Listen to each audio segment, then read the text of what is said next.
Leave my clothes on, she pleaded. The rancher listened and mended her soul instead. The storm beat down on the lonely prairie.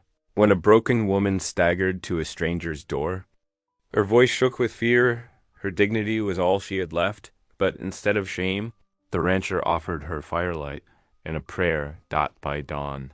Whispers spread through the dusty streets. A saloon master thundered into town, claiming her as his property. The church bell tolled, the sheriff's keys rattled, and the townsfolk watched, hungry for scandal. Yet hidden in her past lay a secret, a deed that could change the fate of the whole town. As the noose of shame tightens, one question burns across the frontier. Will a man's compassion and a woman's courage be enough to defy the law and redeem her soul? Comment below and tell me where in the world you're joining from. And if this story made you pause for a moment, hit that subscribe button for more of the storm howled across the Yorkshire countryside like a wild beast, sending sheets of icy rain to lash against the hedgerows and ancient stone walls. Elias Harwood pulled his heavy wool coat tighter around his broad shoulders as he urged his horse homeward through the growing darkness. The day's work of checking on his tenant farmers had taken longer than expected, and now nature's fury made him regret the delay. Lightning split the sky, illuminating the path ahead. In that brief, brilliant moment, Elias spotted something that made him pull sharply on the reins. There, crumpled against his estate's boundary hedge, lay a dark shape that hadn't been there this morning. "Whoa, steady now," he murmured to his horse as he dismounted, his boots squelching in the mud. Drawing closer, his heart nearly stopped. It was a woman, her thin dress plastered to her body by the rain. Her face pale as death itself. Elias knelt beside her, checking for signs of life. A faint pulse fluttered beneath his fingers, and shallow breaths stirred her chest. She was alive, but barely. Without hesitation, he gathered her slight form in his arms. Her skin felt like ice against his hands. "Hold on, miss," he said softly, though he doubted she could hear him over the storm. "You're safe now." The side entrance to Harwood Manor stood just 100 yards away. Elias carried her swiftly through the rain, his long strides eating up the distance. When he reached the door, he kicked it firmly 3 times. Mrs. Thimbleton, his housekeeper, opened it with a look of surprise that quickly turned to shock. "Good heavens, sir." "She's half frozen," Elias said, carrying the woman past his startled staff. "Quick now, stoke up the kitchen fire." The servants scrambled to obey, though he noticed their worried glances at the mud-streaked stranger in their master's arms. Her dark hair hung in wet tangles, and her worn dress marked her as someone far below their station. But Elias paid no mind to such things when a life hung in the balance. He set her gently in a chair by the kitchen hearth, where flames now blazed high. "Miss," he said softly, "can you hear me?" Her eyes fluttered open, revealing a gaze both frightened and feverish. She tried to sit up straighter, though her limbs trembled violently. "You need to get out of these wet clothes before you catch your death," Elias said kindly. He reached for the sodden shoulder of her dress, but she recoiled as if burned. "Leave my clothes on, I beg you," she whispered, clutching the wet fabric to herself. The desperation in her voice struck him like a physical blow. Elias stepped back immediately, reading the fear in her eyes. "Peace, miss. No one here will harm you." He turned to Mrs. Thimbleton. "Fetch my warmest cloak, if you would." While the housekeeper hurried away, Elias spoke quietly to the kitchen maid. "Some hot broth, please, Sarah, and perhaps some bread." The stranger watched him warily, but some of the terror had faded from her expression. When Mrs. Thimbleton returned with a thick wool cloak, Elias took it with a nod of thanks and offered it to the woman without stepping too close. "I'm Clara," she said softly, wrapping the cloak around herself with shaking hands. "Clara Mayfield. Elias Harwood," he replied with a gentle smile. "You're safe here at Harwood Manor, Miss Mayfield. We'll see you warm and fed before any other concerns." Sarah brought the broth, and Clara sipped it slowly, color gradually returning to her cheeks. Though she said little, Elias noticed how her eyes widened at each small kindness. The fresh bread placed beside her, the footstool Sarah brought for her feet, the respect in their voices when they addressed her, when her eyelids began to droop with exhaustion. Elias had Mrs. Thimbleton show her to the servants' chambers. Clara followed unsteadily, still wrapped in his cloak. Later, Elias stood in the doorway of the small but clean room where Clara now slept. Though warmer, she still trembled slightly beneath the blankets. Her face in sleep held a vulnerability that stirred his protective instincts, even as questions about her circumstances troubled his mind. Watching her, Elias bowed his head in silent prayer, asking for guidance in helping this mysterious woman who had literally blown into his life on the wings of the storm. Whatever had driven her to such desperate straits, he felt certain that Providence had placed her in his path for a reason. The church bells of St. Mary's tolled 6 times, their deep bronze notes rolling across the misty morning air. Clara Mayfield stirred in the narrow servant's bed, her eyes fluttering open in momentary confusion. The rough cotton sheets felt startlingly clean against her skin, so different from the coarse straw she'd grown accustomed to in London nearby. 2 maids whispered as they swept the hearth, stealing glances at the stranger in their midst. Clara sat up slowly, wincing at her stiff muscles. The events of the previous night came rushing back the storm, the kind gentleman who'd rescued her, the blessed warmth of the kitchen fire. "Good morning, miss." The older of the 2 maids bobbed a quick curtsy. "Mrs. Martha says you're to come down when you're ready. She's found some clothes that might suit."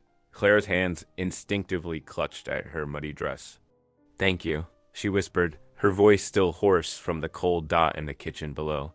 Martha Harwood waited with a bundle of plain cotton and wool garments. Her keen eyes studied Clara's face, searching for signs of deception or ill intent. "These belong to one of our former maids," she explained. "They should serve until we can arrange something more suitable." "You're too kind, ma'am." Clara accepted the clothes with trembling hands. I haven't much to tell of myself, except that I fled London. My master there." Her voice faltered. Martha's expression softened slightly. "Say no more for now, child. Get yourself properly dressed, and we'll see about breakfast." In his study, Elias Harwood sat with his sister, their morning tea growing cold between them. "It could cause quite a scandal, Elias," Martha warned.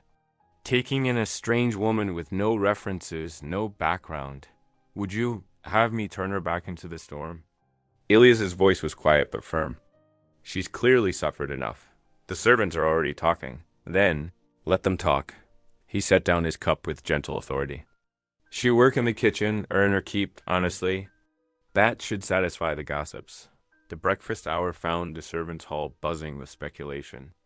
Cook clattered pots with unnecessary force, while the maids huddled in corners, their whispers sharp as needles. "Probably a thief. Running from the law," one maid suggested. "Or worse," another added meaningfully. The murmurs died instantly as Elias entered. He rarely came to the servants' hall, but this morning he stood in the doorway, his presence commanding attention. "The young woman is under my protection," he stated simply. "She will be treated with kindness and respect." His calm authority brooked no argument, though several maids exchanged significant looks. Throughout the day, Clara worked quietly in the kitchen, grateful for any task that kept her hands busy and her mind occupied. She chopped vegetables, scrubbed pots, and learned the rhythm of the great house's daily routine. Her movements were careful, precise, as if trying to make herself as small and unobtrusive as possible. When evening approached, and candles were being lit throughout the house, Clara helped carry dishes to the dining room, where Elias and Martha took their supper. As she reached across the table to place a bowl of soup, her sleeve slipped back slightly. Elias's sharp intake of breath was barely audible. In the flickering candlelight, dark bruises encircled her wrist like a grotesque bracelet, telling their own story of cruelty and escape. Clara quickly pulled her sleeve down, her cheeks flushing with shame. Martha had noticed, being occupied with her napkin. But Elias's jaw tightened as he watched Clara retreat to the shadows. In that moment, his heart hardened with resolve. Whatever shadows haunted this woman's past, whatever demons she fled, she would find sanctuary here. He would see to it personally. The bruises spoke louder than any confession she could have made. They confirmed his instinct that she was not a criminal but a victim, someone who needed not judgment, but protection. As he watched her move quietly about the room, Elias silently renewed his commitment to shield her from whatever darkness she had fled. 2 days passed in quiet industry at Harwood Manor, with Clara finding comfort in the familiar rhythms of kitchen work. But peace shattered like fine china when young Tom, the messenger boy, came rushing up the manor's drive, his cheeks flushed with urgent news. "Mr. Harwood, sir?" Tom called out, waving a crumpled notice in his hand. "Word from London, sir." Elias emerged from his study, his brow furrowing as he read the notice. The paper bore claims from a London tavern keeper, declaring Clara Mayfield his lawful indentured servant who had broken her bond and fled. The words struck like hammer blows. Reward offered and return to rightful master. Sunday morning dawned clear and cold. The parish church of St. Mary's stood proud against the pale sky, its stone walls weathered by centuries of Yorkshire winters. Inside, the usual peace of worship gave way to restless murmuring. Clara sat in the back pew with the other servants, her shoulders tense beneath her borrowed dress. Whispers rustled like autumn leaves through the congregation. "That's the one," an old woman muttered behind her fan. "From London, they say. Ran away, did she?" Another voice added. Clara kept her eyes fixed on her worn prayer book, but she felt the weight of every stare. The morning light streaming through stained glass windows seemed to point accusingly at her presence among the good Christian folk of the parish. From his place among the gentry in the front pews, Elias Harwood turned slightly, deliberately catching Clara's eye. With quiet dignity, he inclined his head toward her, not a mere acknowledgement, but a gesture of respect that spoke volumes. Several parishioners gasped softly at this breach of social custom. The service ended, and the congregation filed out into the churchyard. That's when they heard it, the clatter of carriage wheels on the road. A fancy town coach pulled up to the church gate, its black lacquer gleaming. The door burst open, and out stepped a corpulent man in a flashy London coat. "Harwood," the man bellowed, his face red with drink, despite the early hour. "I've come for what's mine." The churchyard fell silent. Clara froze on the path, her face draining of color. Elias stepped forward, positioning himself between Clara and the tavern keeper. "Mr. Dobson, I presume?" Elias's voice carried clearly, level and controlled. "You claim to have business here?" "That girl," Dobson jabbed a finger toward Clara, "is my property by law." "Sign papers." She did. "Now hand her over." The villagers drew back, forming a circle around the confrontation. Many crossed themselves, shocked at such a scene on holy ground. "I see no papers," Elias replied calmly. "No proof of any legal bond. And I will not surrender anyone to crude demands and empty claims." Dobson's face purpled. "You dare? Do you know who I am in London?" "This is Yorkshire, sir," Elias answered, steeled beneath his quiet words. "And here, we require more than shouting to establish rights over another human being," the tavern keeper spluttered. But Elias remained unmoved. Finally, Dobson stormed back to his carriage, shouting threats of magistrates and ruin. The villagers dispersed slowly, their Sunday peace shattered, but their hearts stirred by their landlord's unexpected display of courage. Clara slipped away during the commotion, seeking solitude in the manor's small chapel. Evening shadows lengthened across the chapel floor when Elias found her there. Clara knelt before the altar, tears streaming down her face. "Your kindness shames me, sir," she whispered. "You risked everything today, defending one such as I, but I cannot, will not, bring destruction to your good name and house." Through her tears, she saw Elias standing in the doorway, his expression grave yet gentle in the fading light. Clara's hands found steady purpose in the following days, her fingers remembering old skills as she darned worn stockings and mended fraying tablecloths. The familiar tasks brought a measure of peace, each neat stitch helping to rebuild her sense of worth. In the manor's busy kitchen, she worked alongside the other maids, their initial wariness gradually warming as they witnessed her quiet dedication. Morning found her in the chicken coop, spreading fresh straw and gathering still warm eggs in her apron. The hen's soft clucking reminded her of happier days on her family's farm, before debt and death had stolen everything. When young Sally, one of the kitchen maids, commented on Clara's gentle way with the nervous birds, Clara shared a small smile. The first genuine one in months, Martha Harwood proved particularly observant of Clara's capabilities. One afternoon, as Clara efficiently sorted herbs for drying, Martha nodded in approval. "You know your way around a still room, I see," she remarked, testing the temperature of the brewing ale with an experienced hand. "Come, help me with this batch. We'll need it ready before harvest." Clara fell into step beside Martha, measuring ingredients with care and maintaining the precise temperature needed for proper fermentation.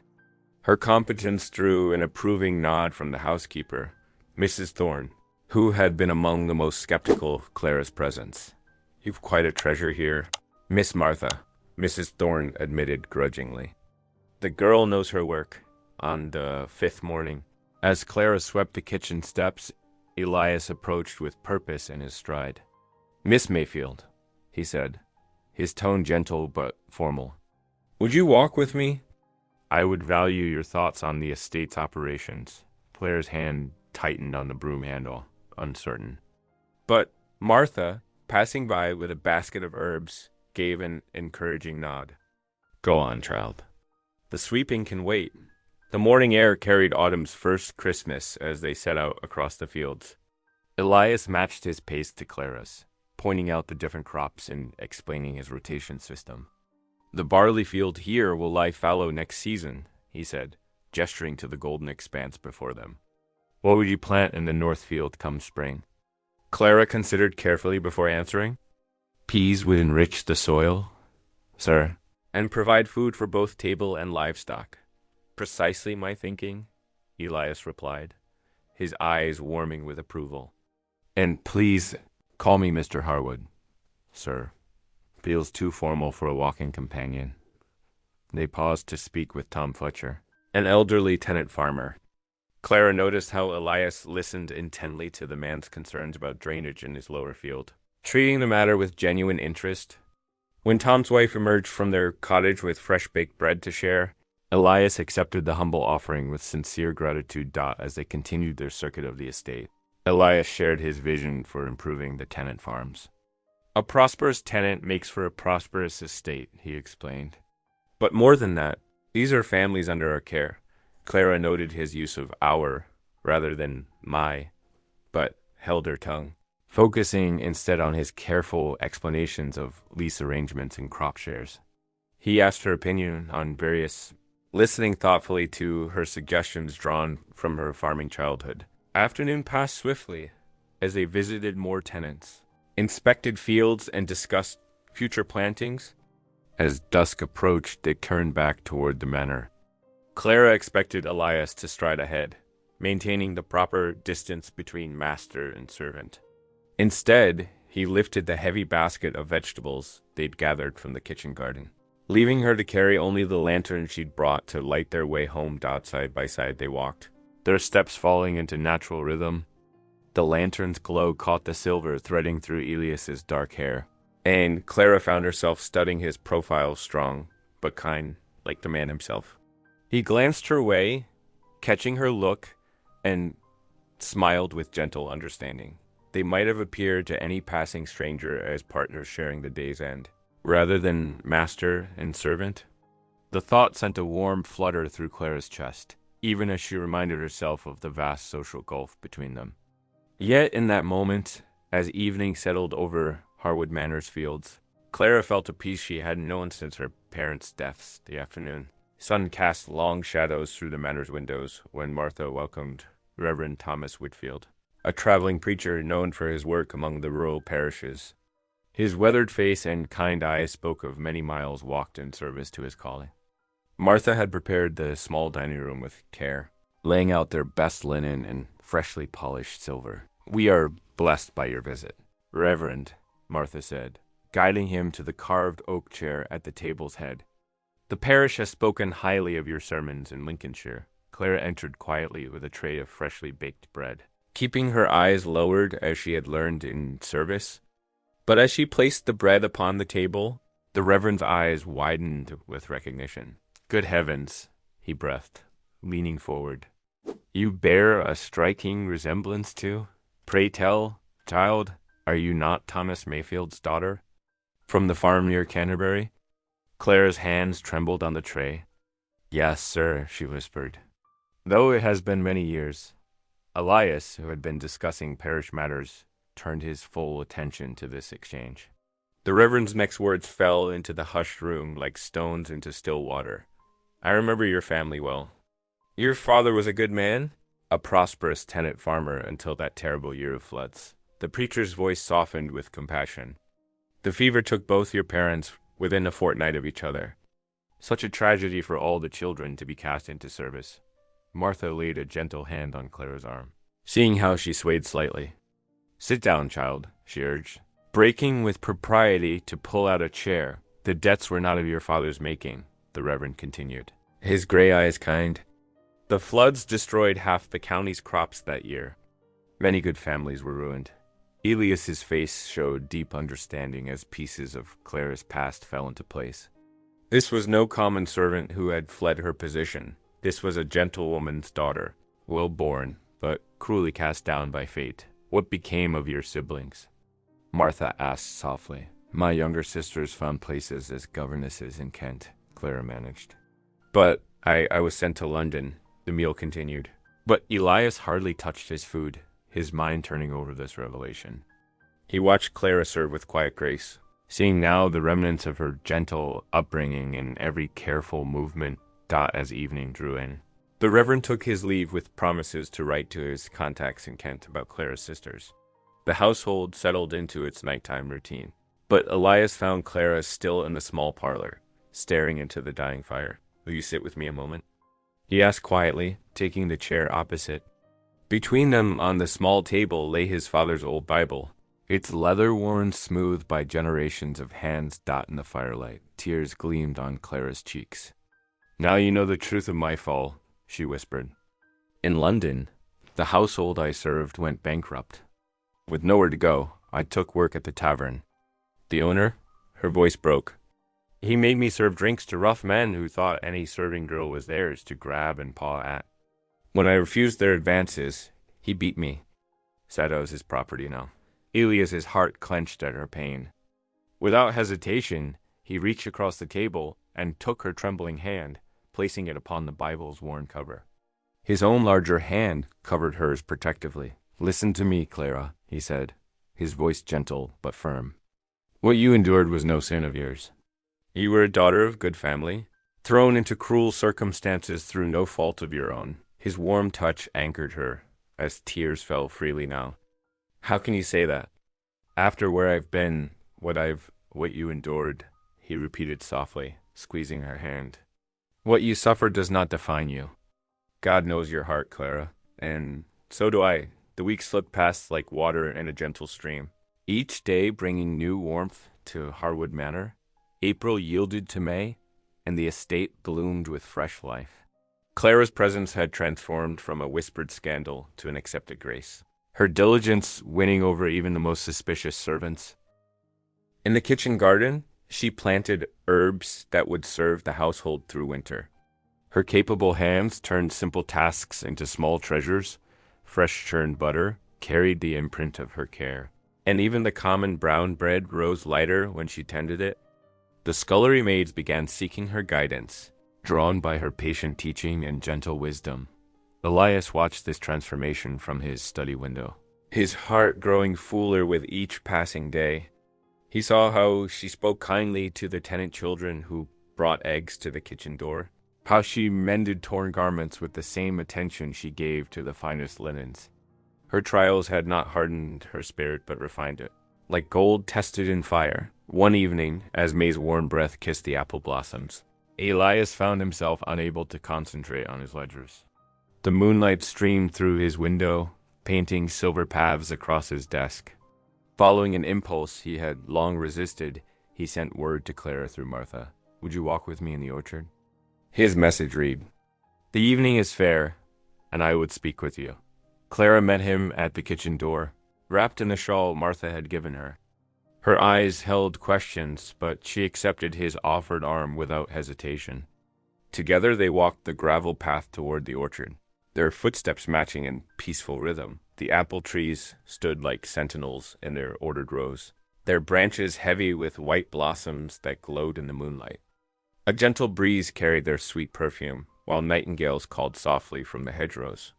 Clara's hand rested light as a butterfly on Ilias's arm dot near the center of the orchard, where an ancient tree spread its gnarled branches wide. Ilias paused. Petals drifted down around them like blessing-filled snow.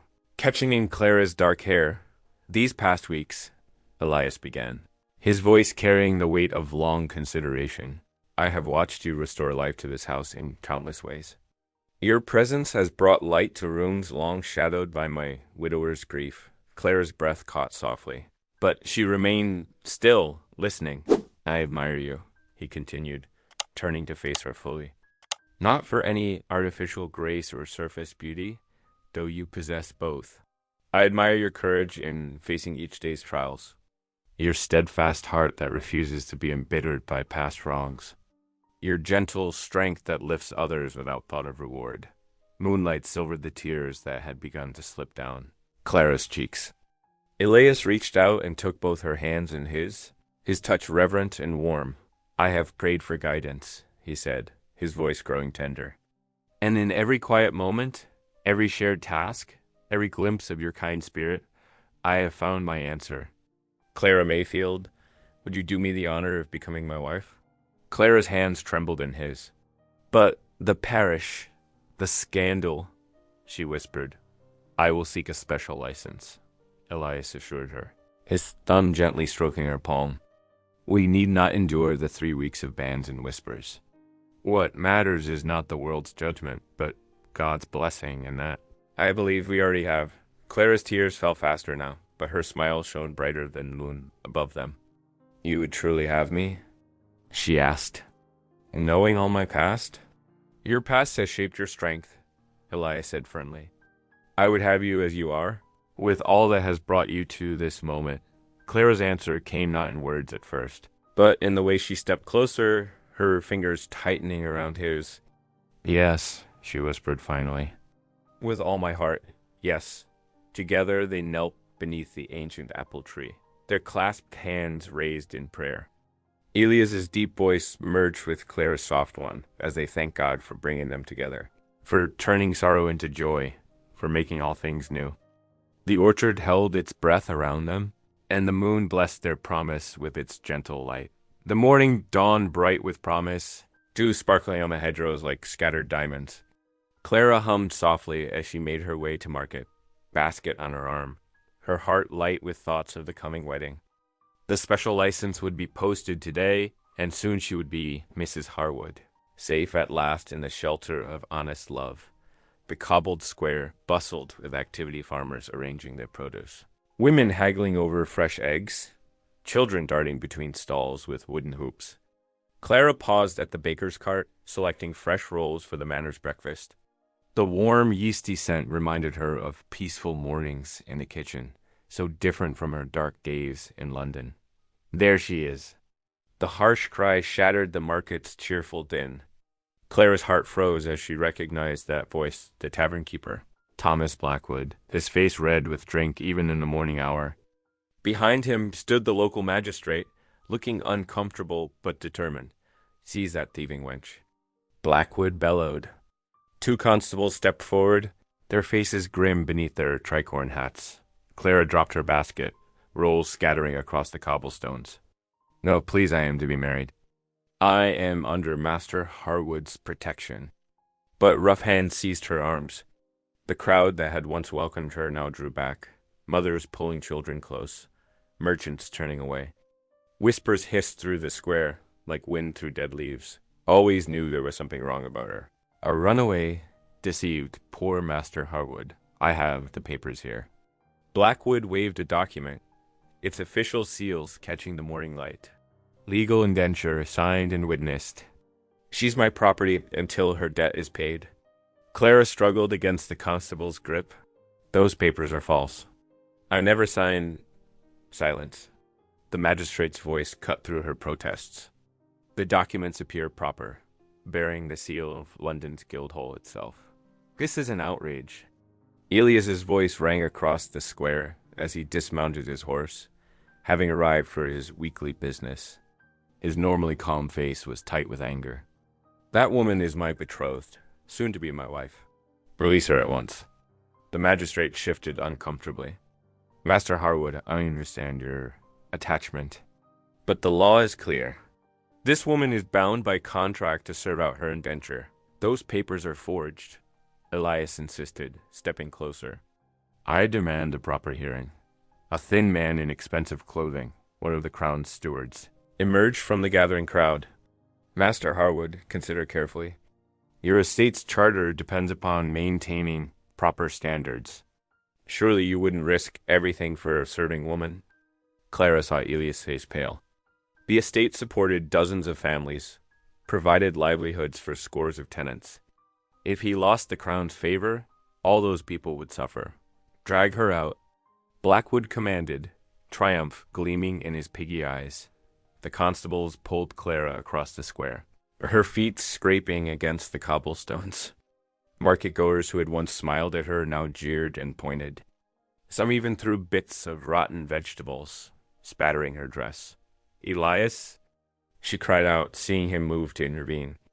No, don't risk everything for me. They locked her in the parish jail, a dank stone room barely large enough to pace 3 steps. Through its tiny window, she could see a slice of the sky that had seemed so full of promise just hours before.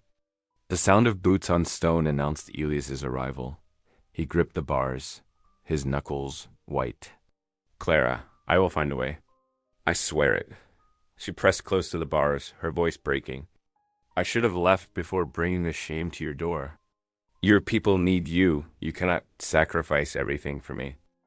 I will not abandon you, Elias declared, his voice firm despite the anguish in his eyes. Whatever comes, we face it together. Clara reached through the bars to touch his hand, remembering how those same fingers had held hers beneath the orchard's blossoming branches. Now iron bars separated them, and all their dreams seemed to crumble like autumn leaves.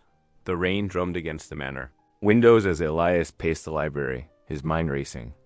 Clara's quiet sobs from the parish jail still echoed in his ears, each remembered whimper cutting like a knife. He had promised not to abandon her, but what could he do against forged papers and a corrupted magistrate? His gaze fell on the small bundle of Clara's possessions the servants had brought up from her chamber. Perhaps there, in those humble items, lay some answer to prove her free status. With gentle reverence, he began to sort through her meager belongings. A worn dress, carefully mended. A hair ribbon.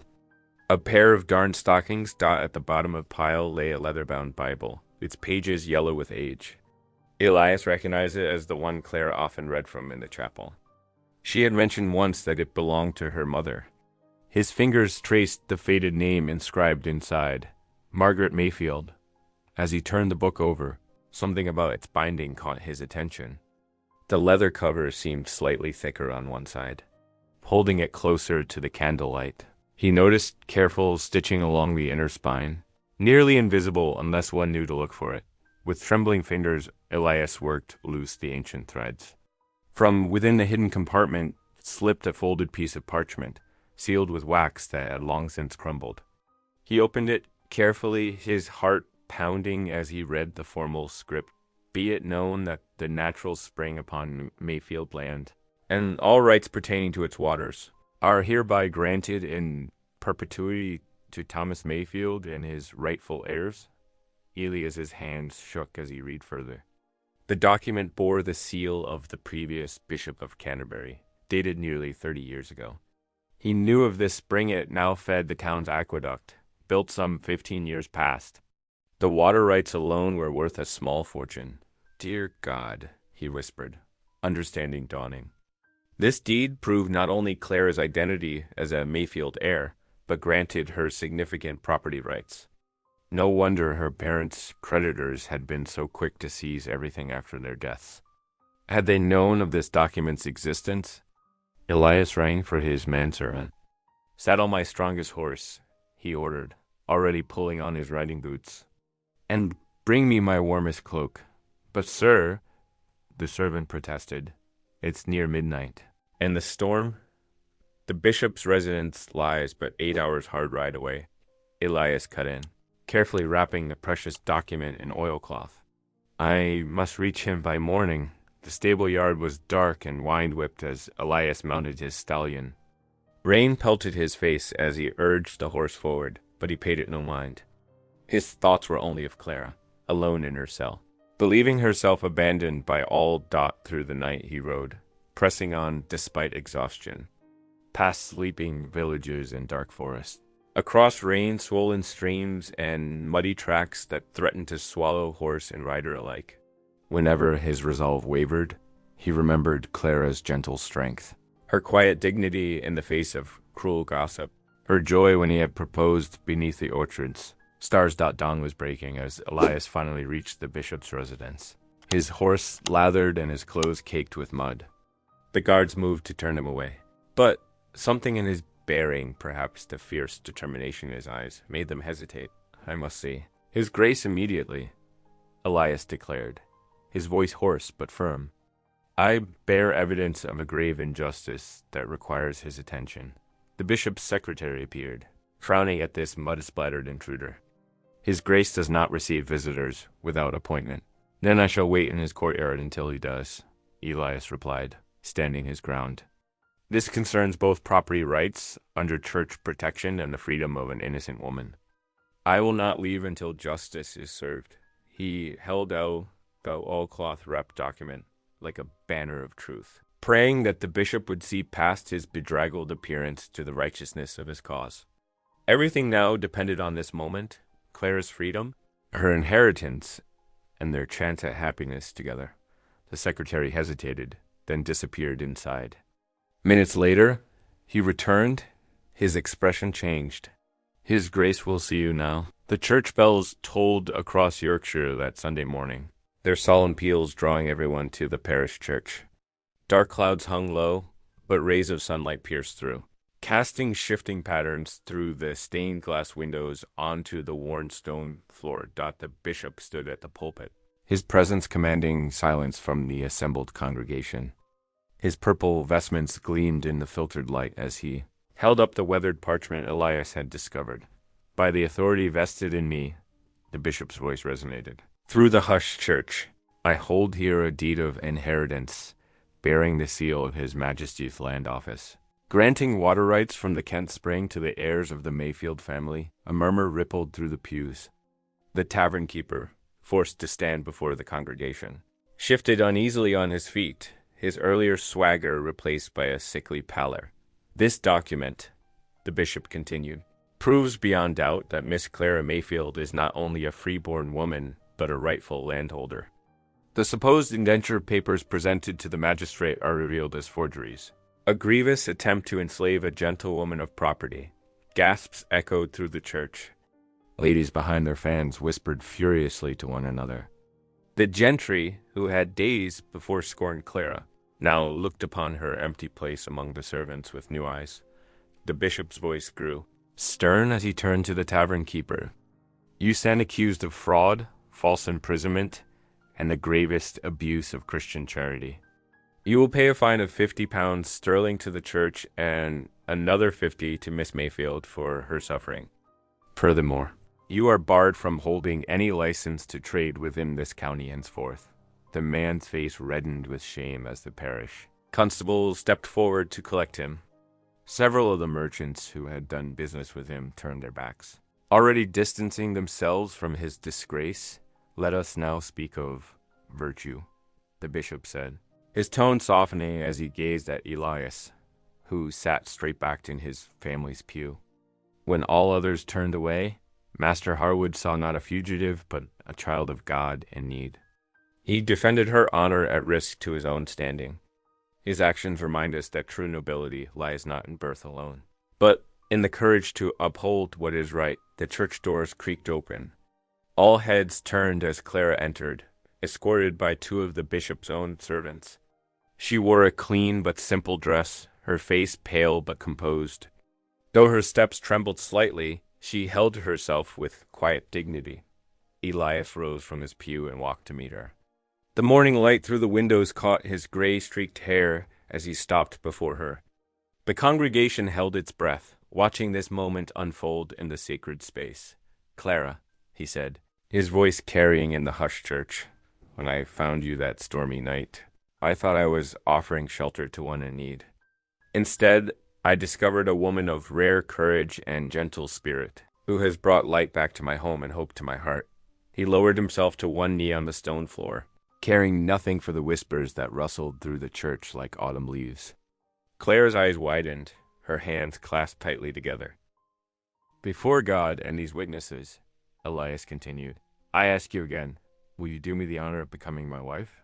Not because of your newly restored position, but because you have shown me that true worth lies in the strength of one's character and the faithfulness of one's heart."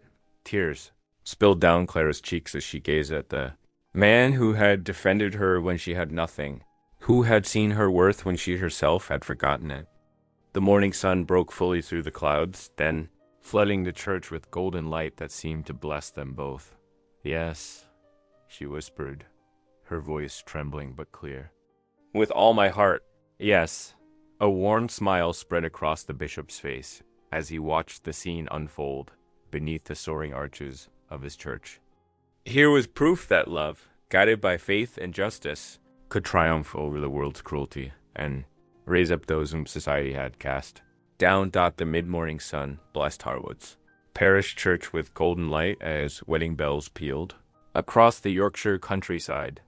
Inside, white flowers adorned every pew, their sweet fragrance mingling with the familiar scent of beeswax candles and ancient stone.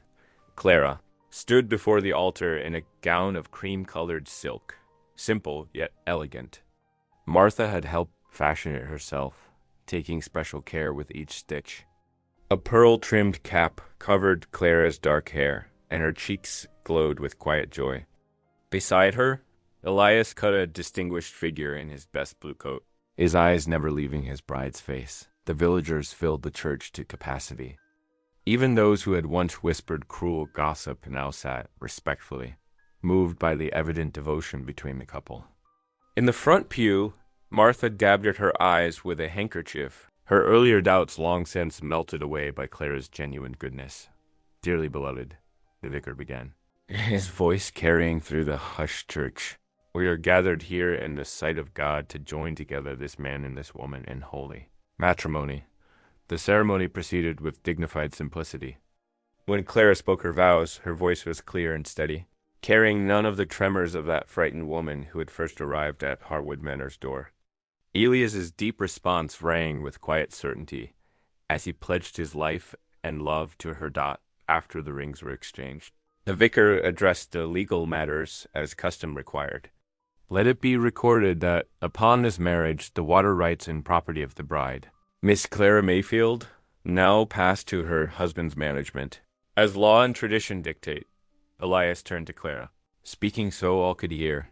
"Though these rights now fall under my care, I vow before God and these witnesses to manage them solely for your benefit and that of our future family. What is yours shall remain yours in truth, if not in law." Clara's eyes shimmered with tears at this public affirmation of her dignity. The assembled congregation murmured approvingly at his declaration, recognizing it as further proof of the genuine respect between them. The celebration at Harwood Manor was modest but joyful. Servants and tenants mingled in the great hall, sharing in the feast and good wishes. The kitchen staff had outdone themselves, preparing delicacies that honored both Clara's farming roots and her new station, fresh bread and honey, alongside delicate pastries. Simple roasted meats with elegant sauces dot as evening settled over the manor. The guests gradually departed, leaving the household to settle into its new rhythm. In the familiar warmth of the main parlor, Clara sat in her chair by the hearth, her fingers busy with needle and thread. The fine white fabric of a child's gown took shape under her careful stitches, not yet needed, but created in hope and joy rather than fear. Elias settled beside her, resting his weathered hand over hers. The firelight caught the simple gold bands they now wore, symbols of a love that had overcome every obstacle society had placed before them. Martha sat nearby, contentedly knitting, while the servants moved about their evening tasks with easy familiarity, treating Clara with the natural warmth and respect she had earned through her own merit. The crackling fire cast a gentle glow over the scene, so different from that stormy night when Clara had first arrived. Gone was the desperate woman who had clutched her sodden clothes in terror. In her place sat a lady of quiet confidence, secure in her husband's love and her own restored honor. Here in this room where she had once huddled as a stranger, she had finally found her true home. If today's story reminded you of the quiet strength of love, I'd love to see you again. Subscribe, and tomorrow we'll meet right here, where love speaks softly and stays.